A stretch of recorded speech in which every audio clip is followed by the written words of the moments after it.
हमारा क्वेश्चन ये है, find the area of the region bounded by the curve y square is equal to x and x is equal to 1, x is equal to 4, x axis in the first quadrant. सबसे पहले आपने जो steps हैं वो लिखे हैं, उसको अपने दिमाग में बिठाइए। तो पहला स्टेप क्या था, आपको आइडेंटिफाई द कर्व करना है। राइट साइड का तो ये कर्व कौन सा है, राइट साइड वाला कौन सा, एक्स एक्सिस तो कौन सा parabola, which is equation of right handed parabola. Identify हो गया, ठीक है। x इज इक्वल टू 1 क्या है आपके पास, ये लाइन है, x is equal to 1। Linear equation in one variable always represent a line, may be in two variable represent a line, x axis. तो आइडेंटिफाई हो गया, फर्स्ट स्टेप हो गया।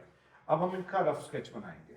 रफ स्केच कैसे बनेगा, तो ये आपका राइट हैंडेड पैराबोला है, x को 0 पुट करें, y 0 आ रहा है, तो इसका मतलब ये ओरिजिन से पास करता हुआ पैराबोला है, x axis and this is y axis. ये हो गया। अब ये 1 2 3 4 5 एंड सो ऑन। तो x इज इक्वल टू 1, ये क्या होगी, एक straight line. x is equal to 4, again this is a vertical line. अब यहां पे हमने रफ स्केच बना लिया। अब हमारा फोर्थ स्टेप है point of intersection. Third step is point of intersection, ठीक है।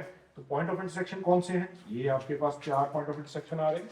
तो आप x की वैल्यू 1, ये x इज इक्वल टू 1 था, ये आपने पैराबोला की इक्वेशन में सब्स्टिट्यूट किया, y स्क्वायर यहाँ पे आपने सब्स्टिट्यूट किया, x की वैल्यू 1, तो यहाँ पे y की वैल्यू क्या आ जाएगी, प्लस माइनस 1। तो इंटरसेक्शन आया 1 1 एंड 1 माइनस 1। तो पॉइंट आपका 1 1 and 1 minus 1। Next, x is equal to 4 जब आपने इस पैराबोला में पुट किया, तो y की वैल्यू क्या आ गई, प्लस माइनस 2। तो पॉइंट बन गया 4 2 एंड 4 माइनस 2। तो ये आपके पॉइंट ऑफ इंटरसेक्शन आ गए 4 2 एंड 4 माइनस 2। तो ये आपका थर्ड स्टेप हो गया। अब आपका फोर्थ स्टेप क्या है कि आपने शेड करना है। अब ये बहुत सारे बन रहे हैं, देखिए 1 2 3 4 बाउंडेड यही है, बट आपको एरिया कौन सा निकालना है, पैराबोला, ये आ गया पैराबोला। फिर है line x is equal to 1, ये आ गई line, x is equal to 4, ये लाइन आ गई। x एक्सिस, अब x एक्सिस है तो यहां से आपका बंद हो गया। अब ऊपर वाला निकालना है या नीचे वाला निकालना है, यहाँ देखो क्या लिखा है, फर्स्ट क्वाड्रेंट, तो मुझे ये वाला एरिया शेड करना है। तो फोर्थ स्टेप क्या था कि शेड द एरिया। अब फिफ्थ स्टेप क्या है, calculate the area using definite integral. अब जैसे मैंने आपको स्टार्टिंग में बताया था कि इसका बेस चेक करना है, बेस इसका x एक्सिस है या y एक्सिस है, x एक्सिस। तो लिमिट्स किसकी उठाएंगे हम, x एक्सिस। कहां से, 1 to 4। और ये पैराबोला है हमारे पास कर्व, तो पैराबोला की इक्वेशन थी y square is equal to x। तो y in terms of x क्या बनेगा यहाँ पे, अगर y square is equal to x है तो y in terms of x will be root x, तो यहाँ पे बन जाएगा रूट x। अब इसका इंटीग्रल निकाल देंगे, दिस मीन्स x की पावर 1/2, तो integral is n 1/2 plus 1 3/2 over 3/2, वो 2/3 यहाँ कर देंगे हम। अब पहले फंडामेंटल थ्योरम लगाएंगे, पहले अपर लिमिट पुट करेंगे माइनस लोअर लिमिट पुट करेंगे, ये आ जाएगा 2/3।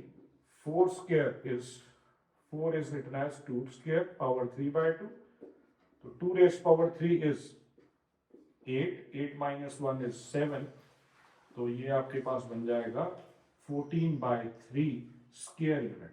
तो अब एरिया है, तो एरिया की यूनिट क्या होती है, स्क्वायर यूनिट आपने एरिया लिख देना है। फर्स्ट क्वेश्चन है 8.1 एक्सरसाइज एनसीईआरटी का, find the area bounded by the ellipse x square by 16 plus y square by 9 is equal to 1। अब देखो ये आइडेंटिफाई किया, उसने लिखा ही हुआ है दिस इज योर एलिप्स। तो ये एलिप्स कौन सा है, मैंने आपको दो टाइप के एलिप्स बताए हैं। तो ये एलिप्स कौन सा है, x square by 16 is 4 square, y square bye 3 square. तो इसका मतलब इसकी मेजर एक्सिस कौन सी बन रही है, इट इज 4, 4 का डबल कितना हो गया 8, तो मेजर एक्सिस आपकी बन रही है 8, 4 यूनिट इधर और 4 यूनिट इधर, तो ये आपकी मेजर एक्सिस बन गई है। और माइनर एक्सिस कौन सी है इसकी, ये 3 है, ये भी 3 है, तो माइनर एक्सिस आपकी बन रही है 3, ठीक है। तो ये 4 है, ये 4 है, तो ये 3, ये 3 है, ठीक है। तो आपके पास ये आ गया 4,0, ये क्या आ गया -4,0, ये 0,3 और 0,-3। तो मुझे इस पूरे इलिप्स का एरिया निकालना है, ठीक है। तो एरिया निकालने के लिए हम क्या करेंगे, सिर्फ फर्स्ट क्वाड्रेंट वाला पिक करिए। अब इसका बेस आप एक्स एक्सिस भी ले सकते हो और बेस वाई एक्सिस भी ले सकते हो। तो मैं एरिया इसका with respect to x axis ले रहा हूं। तो x की लिमिट x वाला ले रहे हैं तो हम लिमिट x की उठाएंगे। तो shaded area will be given by limit is from 0 to 4 and y in terms of x। अगर मैंने यहाँ पे लिमिट x की ली है तो मुझे y in terms of x उठाना पड़ेगा। कहां से? इलिप्स की इक्वेशन से हम y की वैल्यू निकालेंगे। तो ये आ गया आपके पास एलसीएम लेके 16 माइनस एक्स स्क्वायर। अब ये क्रॉस मल्टीप्लाई करके 9 उधर ले जाओगे, 9/16, 16 माइनस एक्स स्क्वायर। यहाँ पे अगर स्क्वायर का स्क्वायर रूट लगाओगे 3/4 रूट 16 माइनस एक्स स्क्वायर। तो ये वैल्यू आपने, ये कर्व की इक्वेशन है तो यहाँ पुट कर देंगे। तो this will be the area in the first quadrant. तो ये एरिया निकलेगा।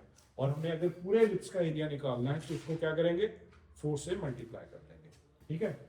तो अब 3/4, 0 to 4, तो 16 इज 4 स्क्वायर। तो इसका एरिया निकालने के लिए इस इंटीग्रल को सॉल्व करना पड़ेगा। तो फॉर्मूला क्या होता है, a square minus x square is x/2, आगे a square minus x square plus a²/2 sine inverse x/a 0 to 4, ठीक है। तो अब क्या करेंगे, इसमें upper limit minus lower limit fundamental theorem लगाएंगे। 3/4, देखिए अपर लिमिट पुट करेंगे। अगर मैं यहाँ 4 पुट करूंगा तो यहाँ 4 स्क्वायर आ जाएगा, 4 स्क्वायर माइनस 4 स्क्वायर इज 0। तो ये पूरी वैल्यू 0 बन गई, पहली वैल्यू। अब यहाँ पे 4²/2 साइन इनवर्स 4/4, यहाँ 4 पुट कर दिया, ये आपने अपर लिमिट सारी सब्स्टिट्यूट कर दी। माइनस लोअर लिमिट पुट करेंगे। अगर मैं 0 यहाँ पुट करूंगा और यहाँ पुट करूंगा, 0 into anything is 0 plus 4²/2 sine inverse 0/4, sine inverse 0 is also 0, तो ये भी 0 बन जाएगा। तो ये कैंसिल आउट कर देते हैं। 3/4, यहाँ पे 16/2 इज 8 साइन इनवर्स 1, और ये इसको कैंसिल कर देते हैं। 6 into साइन इनवर्स, साइन 1 कहाँ पे होता है, साइन 90 पे, तो 6 into π/2, तो ये आ जाएगा आपका 3π। तो ये एरिया किसका आया आपका, सिर्फ इस रीजन का। तो ऐसे हमारे सिमेट्रिकल पार्ट कितने हैं, 4। तो हम क्या करेंगे, required area is 4 into shaded area. तो शेडेड एरिया है आपके पास 3π, 4 into 3π will be 12π square. Second question है कि find the area of the region bounded by the ellipse x²/4 y²/16 is equal to 1। तो ये इलिप्स कैसा है, ये आपका सेकंड इलिप्स जो मैंने बताया था आपको इंट्रोडक्शन वाली वीडियो में, देख लो। तो ये x²/4, 4 आपका क्या बनेगा, 2 का स्क्वायर, और ये बनेगा आपका 4 का स्क्वायर। तो ये इलिप्स ऐसा बनेगा जिसकी मेजर एक्सिस क्या बनेगी आपकी, 4। तो यहाँ पे आपका 4 आ गया और माइनर एक्सिस आपकी ये 2 आ गई। तो ये इलिप्स इस तरह का बनेगा। तो आप ऐसे ही इसका एरिया निकाल सकते हैं जैसे पिछले क्वेश्चन में किया है। आप ये वाला चीज निकालिए और इसको 4 से मल्टीप्लाई कर दीजिए।